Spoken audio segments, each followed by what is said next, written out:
Bueno, pues muchas gracias por su presencia. Estamos insistiendo en el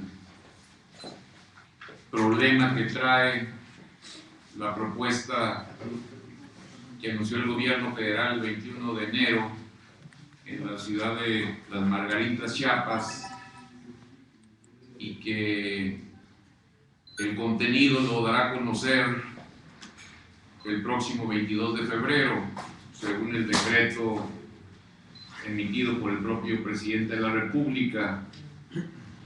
Nos preocupa a nosotros que lo hayan anunciado prácticamente sin el conocimiento del contenido, ¿no? Es decir, fue un anuncio a la carrera, pero además fue unilateral, porque no se consultó absolutamente a nadie. Y en el decreto ya se señala que después de 30 días dirán en qué consiste esta cruzada contra el hambre y el nuevo programa gubernamental. Nosotros hemos analizado con el mayor detalle que hasta estos momentos existe, y nos preocupa que el gobierno haya definido 70 programas correspondientes a diversas secretarías de la administración pública, y suponiendo que el recurso de todos estos 70 programas fuera a los 7.4 millones de pobres, tendríamos que la cruzada en contra del hambre implicaría entregarle a cada uno de estos 7.4 millones la cantidad de 3,000 pesos mensuales. Pero como esto no es así, incluso ya sería una burla que el principal programa para combatir el hambre implicara solamente la entrega de 3,000 pesos mensuales. Pero como esto no es así, dado que de los 70 programas, muchos corresponden a la Secretaría de Hacienda, otros corresponden a la Secretaría de Agricultura y otros corresponden a la Secretaría de Economía, y son programas cuyas reglas de operación y el contenido mismo con el que han venido trabajando a lo largo de muchas décadas, a lo largo de muchos años, están dirigidos más a personas que no están en la pobreza, porque implica la aportación de casi el 50% del costo del proyecto. Es decir, no son programas que van dirigidos a los pobres, mucho menos a los pobres que tienen hambre. Entonces a nosotros nos preocupa porque aquí lo que se va a dar es una lucha de pobres contra pobres por el recurso. Porque 3.4 millones no son todos los pobres que hay en el país. Ni siquiera son los pobres alimentarios que representan 28 millones de mexicanos. Y tampoco son los 54 millones de personas que están en una situación de pobreza. Pero si todo se canalizara a los 7.4, que es el universo que cubrirá los 400 municipios, pues entonces tendríamos que recibirían 3,000 pesos mensuales, y el resto de los pobres se quedaría prácticamente sin ninguna ayuda. Nosotros queremos el día de hoy presentar una serie de propuestas que tienen que ver con los lineamientos que van a ser publicados, y nos parece que el objetivo fundamental de una cruzada de esta naturaleza debe tener como base el análisis de qué es lo que provocó el incremento de los pobres, sobre todo los pobres alimenticios, en las zonas urbanas y en las zonas rurales. Si ustedes revisan la totalidad de los 70 programas, casi la totalidad de estos, y sobre todo los recursos en un 70% están dirigidos a los pobres rurales. La pobreza urbana carece de una estrategia para atenderla. Es como una especie de pobreza escondida. No hay una institucionalidad que nos permita atender la pobreza urbana. Hay quizá muy poco de oportunidades. Está un programa Hábitat, que ahora ya no viene establecido dentro del presupuesto que anunció la Cruzada contra el Hambre, y está también la distribución de leche por parte del ICONSE. Pero donde más se da el crecimiento es en las zonas urbanas. Y la pobreza alimentaria en las zonas urbanas es muy distinta de la pobreza alimentaria en las zonas rurales. Este fenómeno de crecimiento y de grandes franjas en los municipios de más de 15,000 personas prácticamente no fue atendido, sino que todo el recurso se fue a las zonas catalogadas como zonas rurales, con municipios de menos de 15,000 o comunidades de menos de 15,000 personas. Entonces nos preocupa a nosotros que los pobres urbanos carezcan de posibilidades para ser atendidos. Y aquí no solamente se va a dar una rebatinga y una lucha entre pobres, sino entre pobres urbanos y pobres rurales. Los 70 programas tienen un enfoque fundamentalmente rural. Quiere decir que para aplicarlos a las zonas urbanas, entonces tendrán que descobijar a los pobres rurales. Y esta es una situación que nos parece grave, porque en estos momentos se están discutiendo las reglas de operación de los 70 programas y no hay un plan rector. No hay un plan rector que nos diga que el día 22 de febrero se tendrá una estrategia lo suficientemente compacta que nos ayude a erradicar la dispersión de políticas y de programas, porque como ustedes saben, a nivel federal, el problema en la pobreza en estos momentos se enfrenta con 200 programas federales y casi con 2,300 programas a nivel estatal y a nivel municipal. Por eso nosotros queremos el día de hoy señalar algunas propuestas que vienen en el documento que les hemos entregado, pero antes yo quisiera dar la palabra a Alejandro y a Uriel para que hiciéramos un diagnóstico más preciso de los programas, de estos programas que básicamente tienen que ver con la pobreza en el medio rural.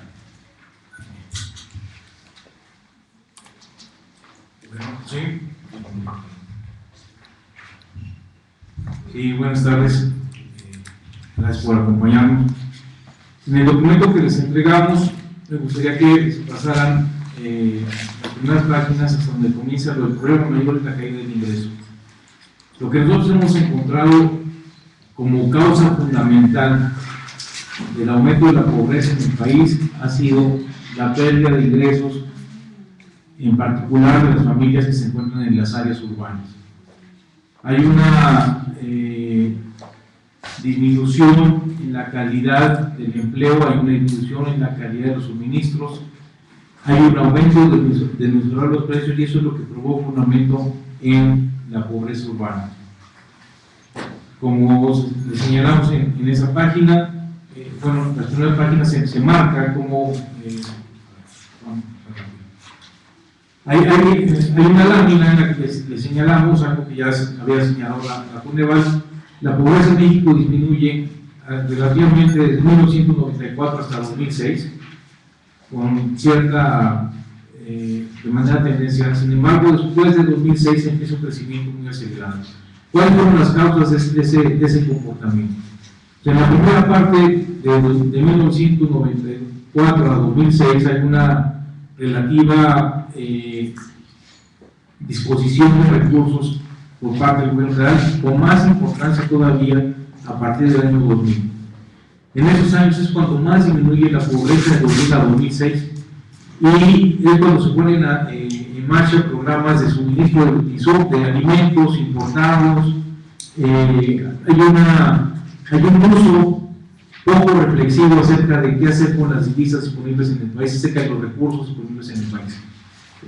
Se promueve mucho el consumo de bienes importados y se deja de lado la promoción de la inversión y la generación de empleos en México.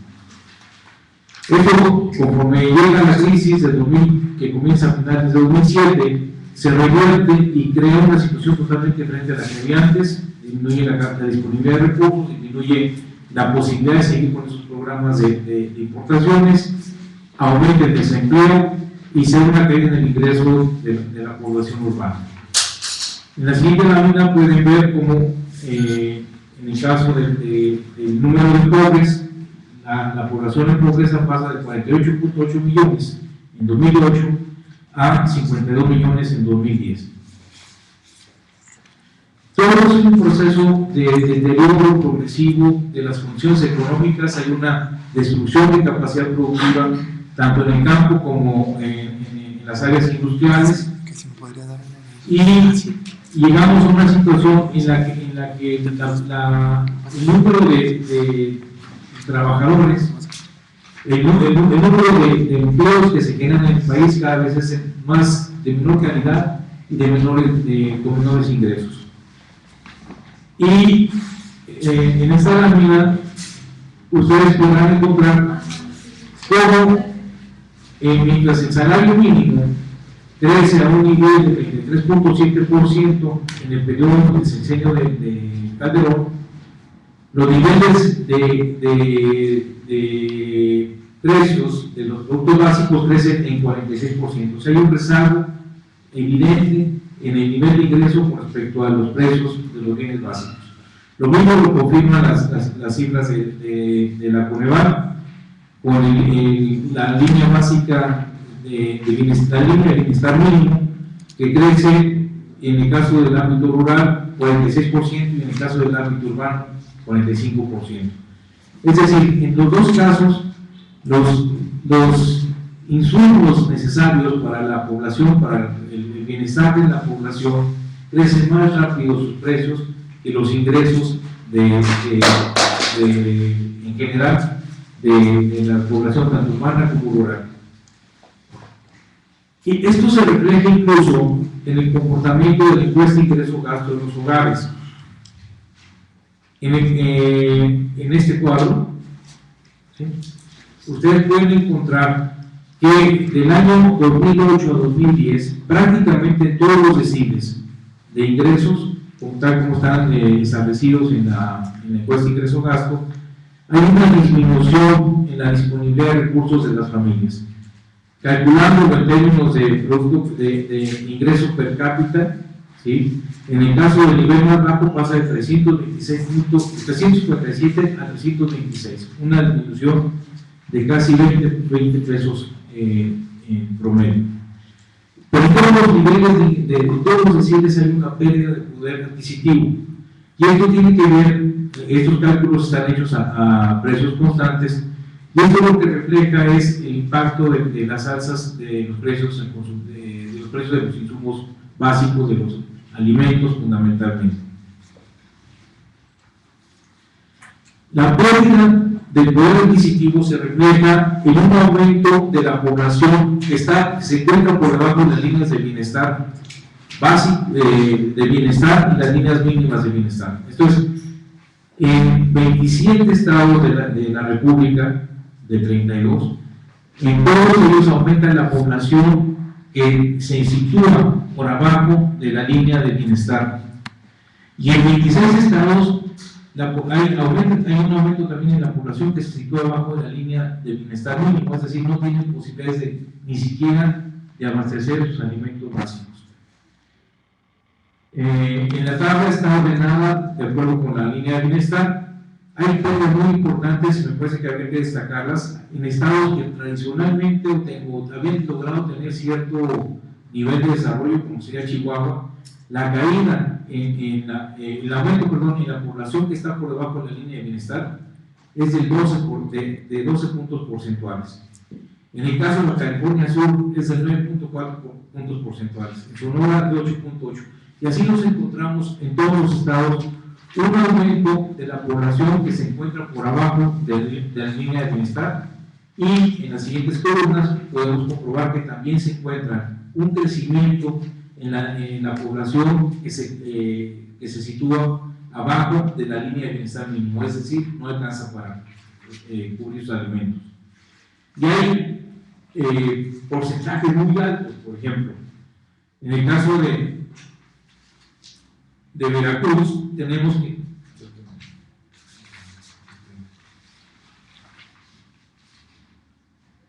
Veracruz tenemos que la población que se sitúa por debajo de la línea de bienestar mínimo crece de 20.8% a 28.3% de la población del estado. Entonces es un crecimiento notorio. Hay otros estados que se encuentran en condiciones semejantes, por ejemplo en el caso de Sinaloa, que también es un estado productor de alimentos, en la población que cae abajo de la línea de bienestar mínimo crece 7.5 puntos porcentuales. Nosotros encontramos que ese crecimiento del deterioro de los ingresos se da con más fuerza a partir del 2006 en la población urbana. No es porque la población urbana haya estado en buenas condiciones del 2000 a 2006. Como les decía hace un momento, el deterioro de los ingresos de los trabajadores se fue acumulando, es progresivo, hay una pérdida en la calidad de los trabajos, y esto finalmente se refleja con más fuerza a partir de 2006, cuando hay un aumento en los precios de los alimentos que está ya en plenitud a partir de 2008. Entonces tenemos que la población en situación de pobreza en el ámbito rural apenas si crece 1.0% de 15.89 millones a 16.96 millones en 2010, de 15.89 millones en 2008 a 16.96 millones en 2010. En cambio, en el ámbito urbano, la población en situación de pobreza pasa de 32.95 millones a 35.04 millones, tiene un crecimiento de 2.09 puntos porcentuales. Hay un aumento, pues hay un reconocimiento de que la población en situación de pobreza alimentaria en las zonas urbanas es mayor que en las zonas rurales, y además se está acumulando. Yo quiero hacer notar que aquí hay un proceso de migración. O sea, en las zonas rurales posiblemente el aumento no solo esté relacionado con la cantidad de programas que se han destinado para evitar la pobreza en las zonas rurales, sino por también un proceso de migración a las zonas urbanas. Entonces, a la hora que se hacen los levantamientos estadísticos, lo que se encuentra es que hay una menor cantidad de pobres en las zonas rurales, pero es que muchos ya migraron a las zonas urbanas. Esto, faltó mencionarles esta parte que me parece muy importante. En el caso del decil más bajo, al regresar al cuadro de la encuesta ingreso-gasto, encontramos que para el decil más bajo, el nivel de ingresos no se podría ni siquiera mantener si no fuera por el monto de las transferencias. La mayoría de ellas que son transferencias tanto del gobierno federal como de las remesas de los familiares que están en otras regiones, en otros lugares trabajando, ¿sí? Y nos encontramos que las transferencias crecen de 124, en este caso pesos por persona, a 128, y eso permite compensar la caída que sufre, de alguna forma no la compensa totalmente, las remuneraciones por trabajo subordinado, es decir, por trabajo como empleado de alguna empresa, de algún otro, una persona moral. Pero nos encontramos que si no fuera por las transferencias, incluso había una pena mucho más grave en el poder adquisitivo. Y eso tiene que ver con los programas que se han puesto en marcha y que son realmente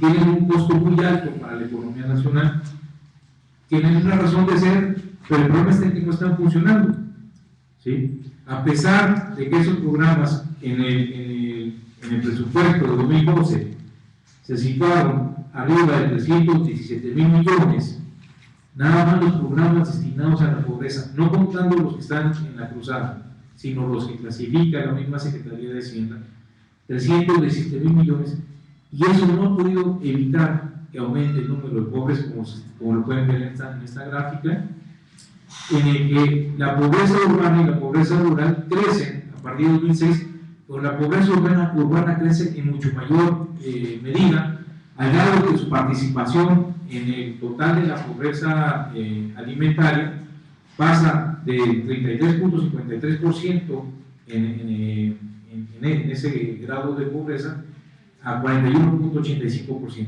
En cambio, la pobreza rural se reduce de 66.47 a 58.15. Hay una disminución porcentual en la participación de la población urbana, perdón, de la población rural en la pobreza alimentaria. Esto tiene que ver, como había dicho Alfonso, en el monto de los programas, en lo que se ha estado haciendo en los últimos años por atender la pobreza en la población rural, que se ha dejado de lado a la pobreza en la población urbana. En el siguiente cuadro está claro, pues, por ejemplo, en el caso de la población urbana, el número de pobres alcanza los 13.4 millones, y en el caso de la población rural alcanza 6.9 millones, en las gráficas que están ahí. ¿Sí? ¿Qué pasa con el programa contra la cruzada contra la pobreza? Y Miguel tiene ya algunos comentarios. Bueno, cuando apareció en 2010 la medición de la pobreza de parte del CONEVAL, había una franja de la población que era la que nos preocupaba y que en el discurso al gobierno parecía no interesar en lo más mínimo. El gobierno en turno se vanagloriaba de haber disminuido la pobreza. Mucho de esto fue por el aumento de la población que fue beneficiaria de Seguro Popular o de este tipo de programas. Obviamente hubo aumento en la población con pobreza alimentaria, pero había una franja de 35 millones de personas que eran susceptibles a caer en pobreza ante la caída o ante la falta de alguno de los benefactores: alimento, caída del ingreso, empleo, salud, cualquiera que le faltara. Esos 35 millones de pobres iban a caer en situación de pobreza. Esa franja sigue ahí, ¿no? Y sigue incorporándose a las filas de la pobreza. En el análisis de esta cruzada contra el hambre, de lo que se declaró un grupo de compañeros, comentábamos un poco, obviamente sin menospreciar y sin quitarle lo preocupante de las poblaciones vulnerables.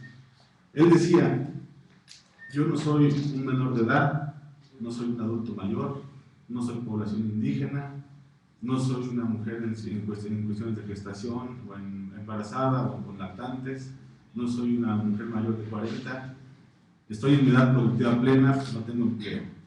Él es de estos 35 millones que están en la línea de la pobreza porque no pueden entrar en ningún programa de apoyo, o que pueden ser productivos y no lo son. Cuando veíamos los 70 programas que apoyan a esta población, o que pretenden apoyar a esta población, veíamos que le pasaba a las localidades lo que le pasaba a este compañero. No es población de alta marginación, ni de muy alta marginación, ni de menos de 15,000 habitantes, tiene servicios públicos, pero no le tocan, tiene alto pago de impuestos por servicios.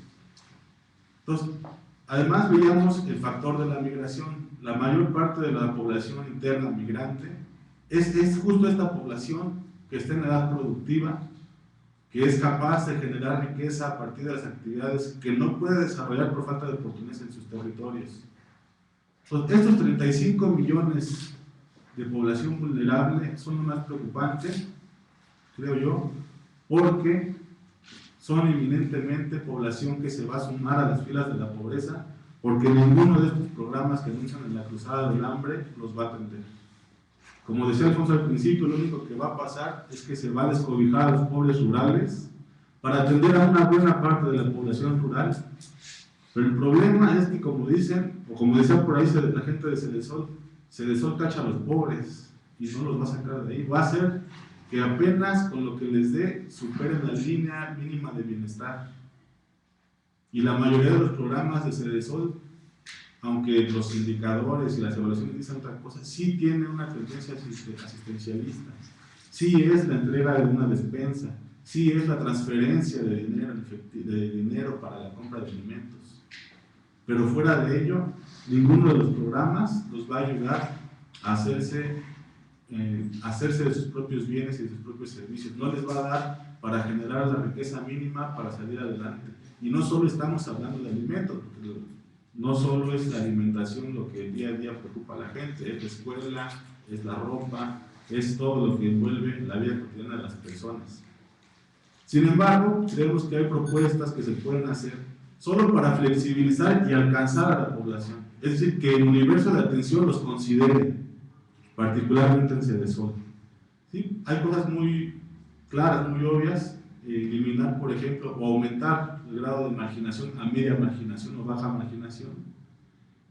Hoy, por ejemplo, en la Ciudad de México podemos ver en las grandes colonias o en las colonias clásicas de clase media alta, hay zonas en las que podemos ver gente en pobreza extrema, ¿no?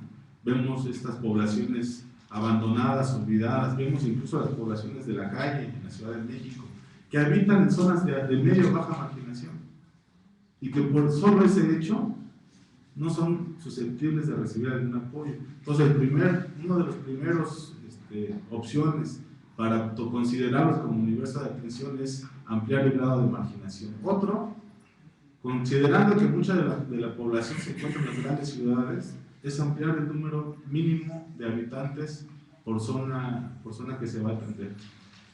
Una buena parte de los programas operan hasta los 5,000 habitantes.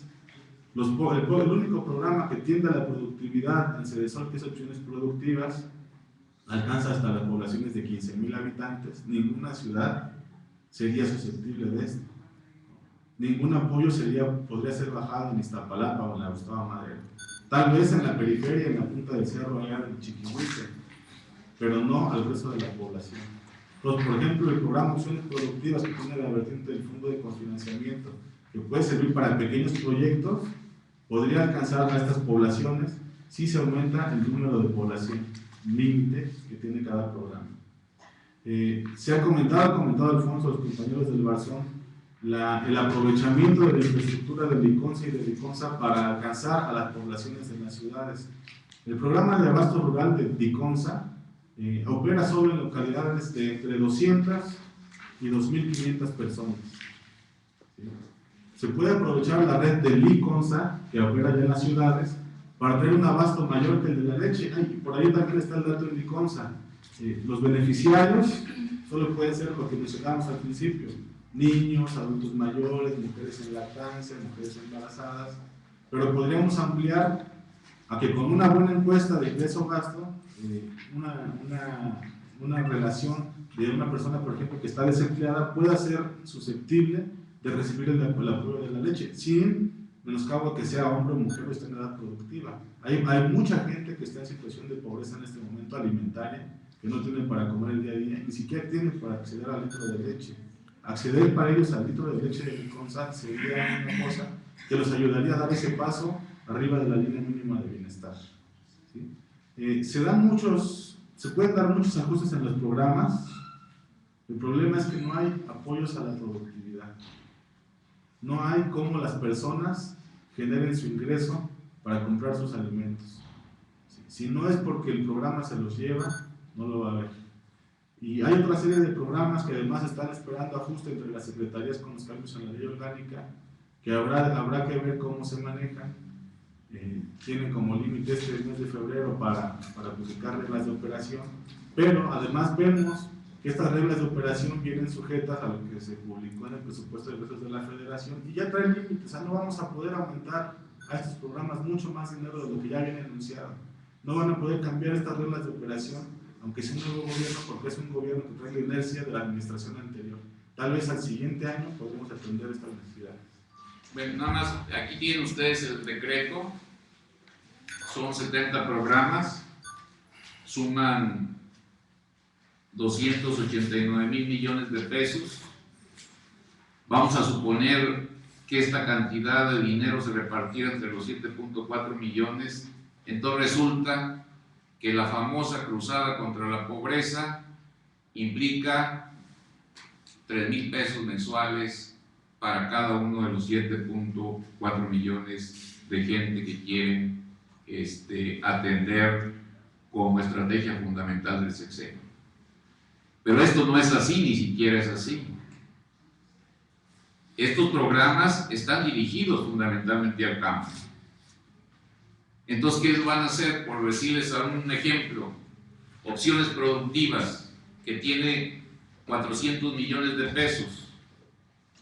Entonces van a repartir 200 para la zona rural, pero estos 200 se los van a quitar, de 200 para la zona urbana y 200 para la zona rural.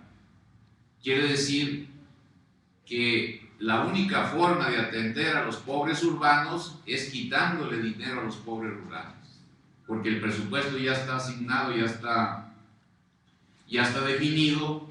Entonces, tanta la laraca que al final de cuentas implica, en el mejor de los casos, que los 7.4 millones de mexicanos que van a atender reciban 3,000 pesos mensuales, con el agravante de que dejaremos fuera, que les gusta, 21 millones de pobres en extrema pobreza y con problemas de carencias alimenticias, somos 28 millones de pobres en carencias alimenticias, solamente van a atender 7.5, y somos 54 millones de pobres a nivel general. Entonces creo que es de risa el esquema con el que el gobierno ha venido trabajando para diseñar la estrategia de la cruzada contra el hambre. Nosotros quisiéramos proponer los siguientes puntos. Uno, es muy importante que se entienda que el crecimiento de la pobreza alimentaria tuvo como base el precio de los alimentos. La crisis del 2007 y la crisis del 2009, y además son precios de alimentos que tienen una larga etapa, es decir, se acabó la época de los alimentos baratos y entramos en una etapa histórica de alimentos caros. Como ustedes ven en las gráficas, el precio de los alimentos quebró la estrategia antiinflacionaria del Banco de México.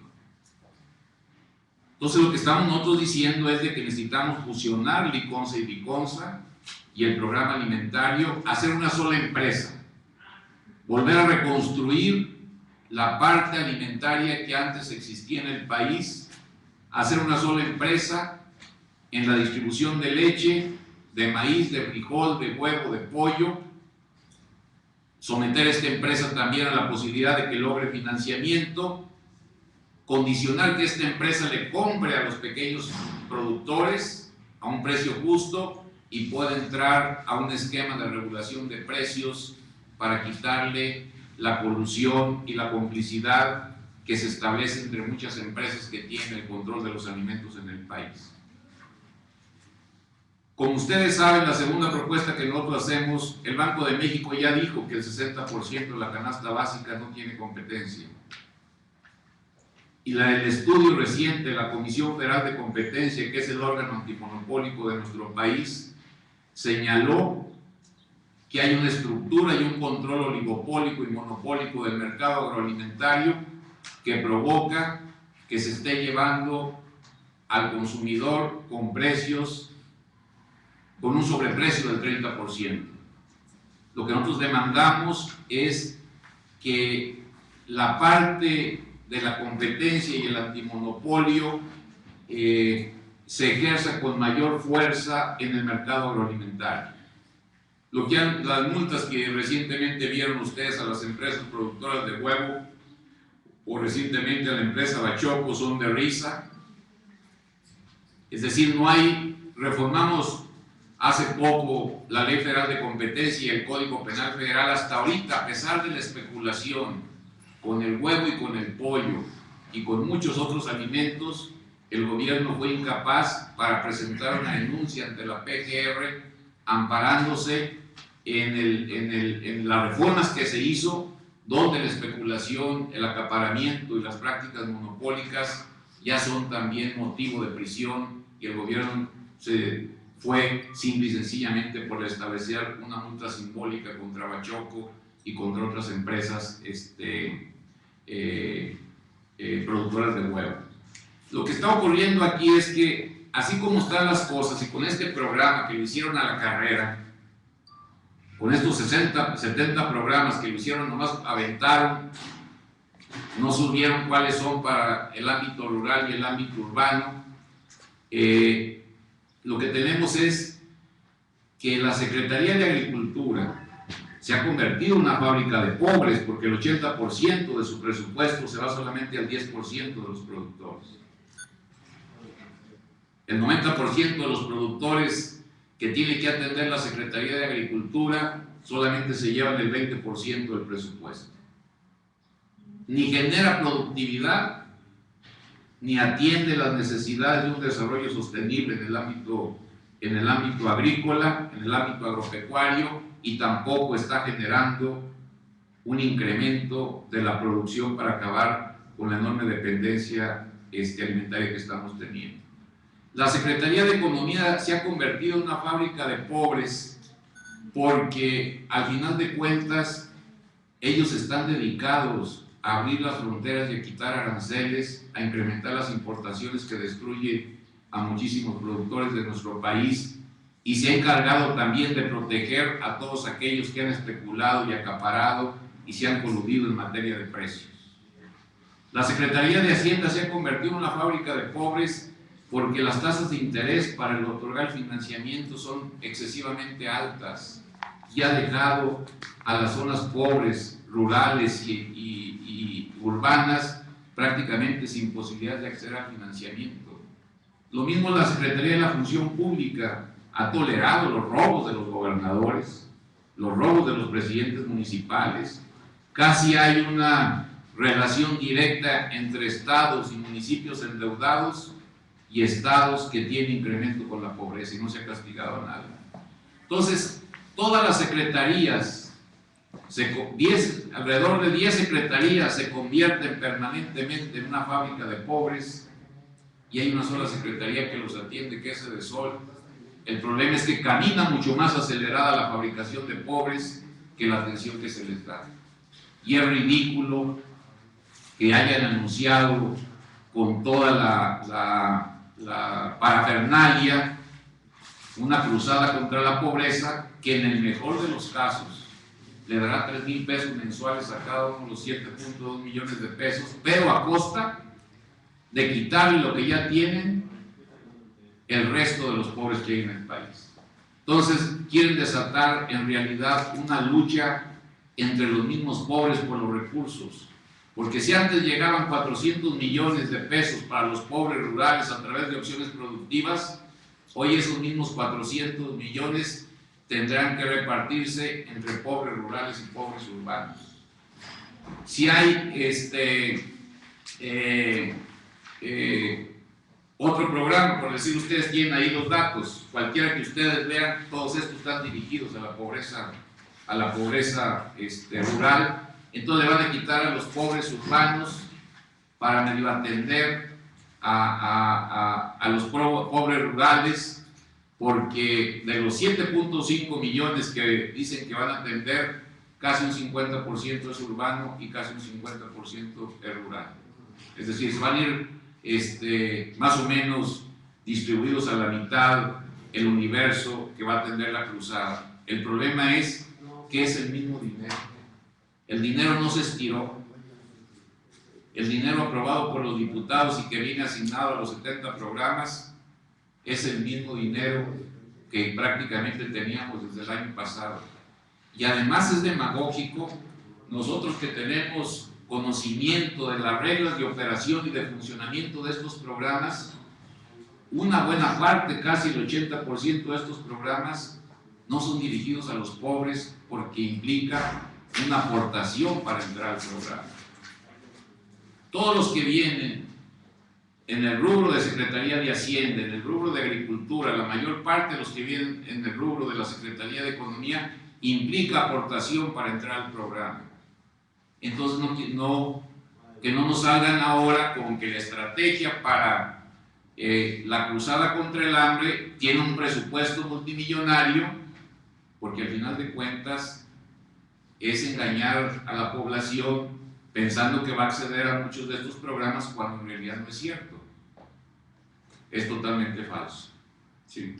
¿Ustedes propondrían que esta cruzada se rehiciera, esta estrategia se rehiciera, y para volverla, digamos, viable y que atienda realmente el problema de la productividad, el empleo, etcétera, incorpore a todas las organizaciones involucradas, me refiero a organizaciones campesinas, etcétera, etcétera? Pues mire, el problema es que es una decisión unilateral. Quien elaboró los municipios y quien elaboró este paquete de 70 programas, como que no tiene experiencia ni conocimiento de la política pública, se hizo a la carrera por salirle al paso. Entonces lo que se tiene que hacer es abrir la discusión y la consulta para elaborar estos lineamientos que vienen establecidos en el decreto.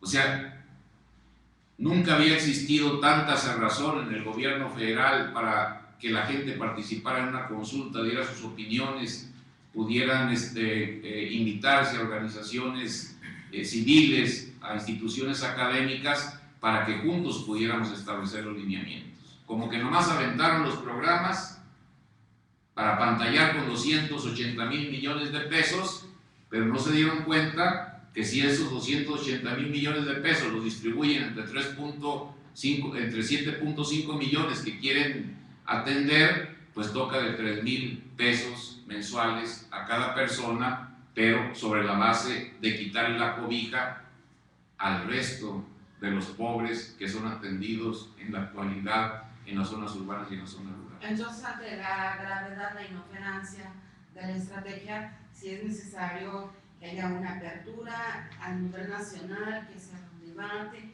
que se haga un replanteamiento, que se fijen prioridades. Sí, porque ahorita estamos discutiendo las reglas de operación, pero es una simulación las pláticas que hay en la Secretaría de Agricultura para discutir las reglas de operación. Y ahí lo que se nota es que nuevamente cada quien va a jalar por su lado. Ese organismo llamado reunión intersecretarial no sirve para nada porque no tiene como base un plan rector, y lo que nosotros estamos demandando es de que haya una reforma y hay una ley reglamentaria, el artículo 4 de la Constitución, para crear un fondo común contra la pobreza, para crear un consejo con mandato de ley presidido por el Ejecutivo para que el combate a la pobreza se convierta en una política de Estado. Porque ahorita lo que hay es una política para fabricar pobres y hay una dependencia que los atiende. El problema es que la fábrica de pobres corre mucho más acelerada que lo que puede hacer la atención de esa pobreza que se genera año con año y que las cifras son por demás graves. A nosotros sí nos parece ridículo esto. Yo quisiera saber su opinión sobre el abasto de alimentos. ¿Cómo está México en esa parte? ¿Tenemos suficiencia? No creo que tengamos un proyecto de suficiencia alimentaria. Bueno, estos programas no nos van a llevar a que en el 2030 podamos evitar que el 70% de los alimentos que necesitamos sean importados.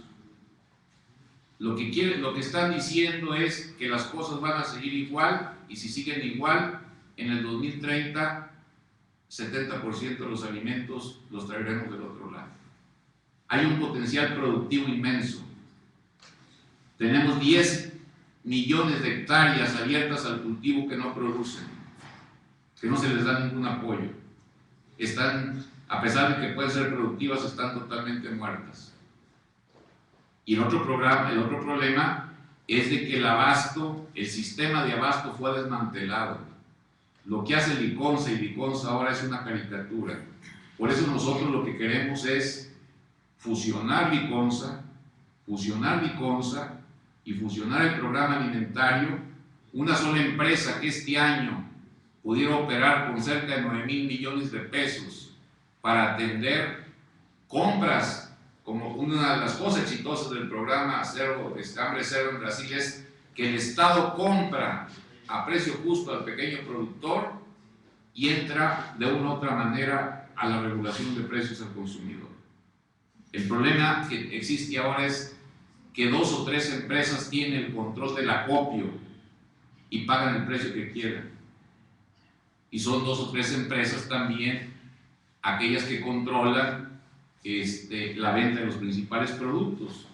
Si no hay una decisión de que el Estado intervenga en las compras al productor y en las ventas al consumidor, el Estado con toda su fuerza económica con una sola empresa, entonces vamos a seguir padeciendo el control oligopólico de 2 grandes compañías que tienen el predominio absoluto en leche, de 2 grandes compañías que tienen el predominio absoluto y el control del mercado de la harina de maíz, de que va a continuar la existencia de solamente 2 empresas que tienen el control del pollo y el huevo.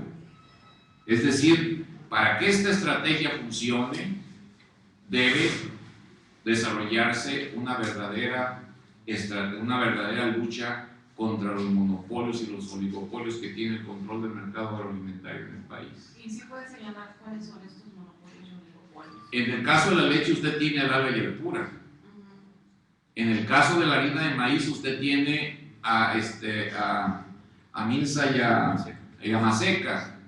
En el caso del pollo y el huevo usted tiene a Bachoco como la parte fundamental del huevo y pollo. En el caso de las bebidas tiene a FEMSA. Es decir, y en el caso de la carne, pues tiene a 2 grandes empresas encabezadas, una de ellas por el grupo Bisur, por su carne. Es decir, en el pacto que firmaron los partidos solamente viene competencia en telecomunicaciones, competencia en transporte y competencia en el sistema financiero. Vamos a ver hasta dónde llegan. Pero no es justo que la parte de la competencia que debe generarse en el mercado agroalimentario no fuera propuesto por los partidos políticos y por el gobierno de la República, cuando es el mercado más grande que está provocando los mayores incrementos de pobreza, por decirlo tranquilamente, del 2006 a la fecha. ¿Y ustedes exhortarían a los legisladores, a los partidos, a que incorporen en la agenda de su pacto precisamente este tema? Tiene que incorporarse, pero sobre todo tiene que estar claro en los lineamientos de la cruzada. Si la cruzada no integra un organismo comprador de alimentos, propiedad del Estado y distribuidor a precios justos, pues entonces la cruzada contra el hambre es pura simulación. Si la cruzada no incorpora en su lineamiento la lucha contra el control monopólico existente en el mercado agroalimentario, a los consumidores, sobre todo a los más pobres, les va a seguir llegando todos los productos alimenticios con sobreprecios del 30%, según los datos de la Comisión Federal de Competencia. ¿Nos podría repetir cuáles son estos monopolios que privatizan toda la red de alimentos en México? Y en este caso, si hay alguna regulación sobre la implementación de transgénicos que afectan directamente a la salud a partir de estas empresas. Bueno, un problema que tenemos pues es que la gente no tiene comida, pero otro problema ya grave, quizá igual o más grave, es el problema de los alimentos industrializados que están provocando una gran cantidad de obesidad y muchos de ellos productos transgénicos, ¿no? Entonces aquí también pues tiene que ver el problema del hambre, pero también del consumo de alimentos nutritivos y alimentos sanos. Y resulta curioso que la principal oradora en el Acto de los Pinos, para reforzar la campaña contra el hambre, sea Lolita Ayala y todos los que tienen control hasta cierto punto de bancos de alimentos, que al final de cuentas son respaldados por las grandes empresas alimenticias, de alimentos industrializados. O sea, se está invitando a los coyotes y a los monopolios que generan mayor pobreza alimentaria, se les está invitando a que participen a través de donativos en sus bancos de alimentos y al mismo tiempo permitírseles que sigan operando con ese control absoluto que tienen de los principales productos alimenticios. Nada más quisiera señalar rápidamente, o sea, nuestro punto de vista, nuestra forma de ver el problema es, las causas están en la situación, en la forma en la que se administra la economía, las políticas públicas que tienen que ver con la economía. No hay una buena orientación del ahorro interno hacia la inversión, hacia la generación de empleos. No hay manera de que la gente tenga ingresos suficientes para comprar los alimentos, para salir de la pobreza de manera sostenible, ¿sí? Entonces, como eso no ocurre, periódicamente nos enfrentamos ante estas situaciones cada vez más graves, porque hay problemas como que veíamos hace rato, de que los precios van a empezar a crecer por cuestiones climatológicas, por cuestiones de la demanda, etc. Y entonces se pone como alternativa este programa, que nada más para señalar, contiene recursos inferiores a los que la Secretaría de Hacienda reconoce como los que se destinan a la pobreza actualmente. 289,000 millones que propone el programa, la Cruzada contra la Pobreza, contra 317,000 millones que, de acuerdo con la Hacienda, se presupuestaron en 2012 para combatir la pobreza. Es decir, como dice Alfonso, estamos engañándonos. Se destinan enormes recursos a combatir la pobreza, casi el 10% del presupuesto total, que no es cualquier cosa, 3 billones, 900,000 millones de pesos, y estamos destinando 317,000 millones de pesos a ese programa. ¿Sí? Entonces, no, es el 1%. Entonces, no hay una consistencia en la propuesta, no hay manera de acabar con el problema. Si no se cambia la política económica, no vamos a poder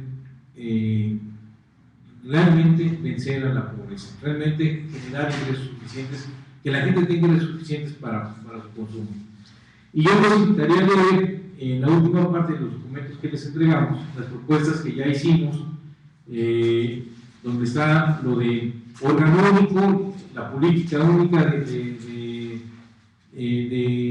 coordinada por el Ejecutivo, que esté realmente comprometida con un combate a la pobreza, pero desde este punto, desde estos lineamientos, de generar empleos, inversión en México, y no con las empresas que ya generaron la pobreza, sino con la gente, ¿sí?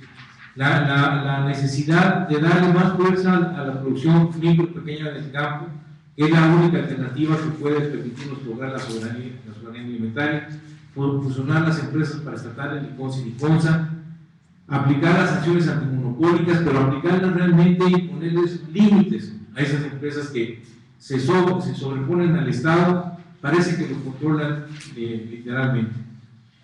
Hacer un uso racional de los recursos naturales, el agua, la tierra y obviamente el trabajo, la capacidad de producción que tenemos como los mexicanos, y el impulso a la investigación, porque si nos dicen que no hay tierra que no produce, pero nunca investigamos qué tenemos que hacer para que produzca, hay que destinarle recursos a eso. Y finalmente, la fiscalización de los recursos, que sea la sociedad la que vigile la aplicación de los recursos que se están implementando en el anuncio ahora contra la pobreza, y los que se habían venido implementando, cada vez más hay una mayor fiscalización. Pero es fundamental, si el gobierno de Peña Nieto pretende hacer un programa que realmente combata la pobreza, va a tener que empezar por rediseñar la política económica, y hasta el momento no se ha visto eso. nos va a echar a pelear a los pobres. Eso van a ver ustedes que van a llegar los campesinos reclamando por qué le redujeron, si tenían 400 millones para opciones productivas, por qué solamente les van a destinar, y entonces los funcionarios van a decir, porque los otros 200 se los mandé a los pobres urbanos, y haciendo todos los programas, porque todos están dirigidos hacia el campo, hacia la pobreza rural, y entonces ahí los van a sacrificar.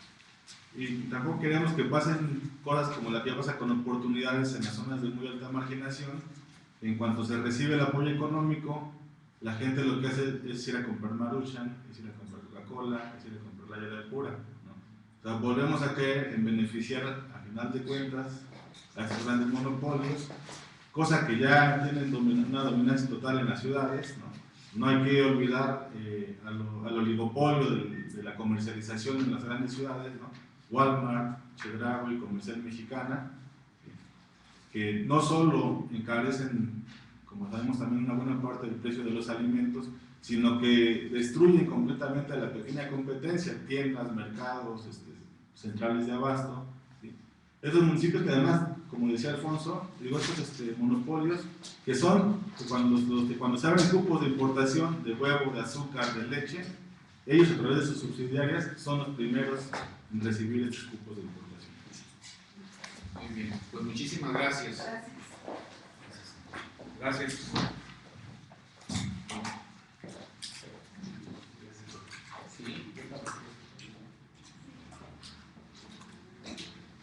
Muchísimas gracias.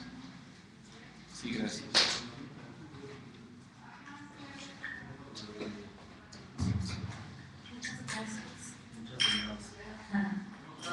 Ya no te escuchamos. No, ahorita intercepto a los interceptados. Ahí no hay problema. La verdad es un dineral el que se está destinando a eso. Beneficiando a los mismos.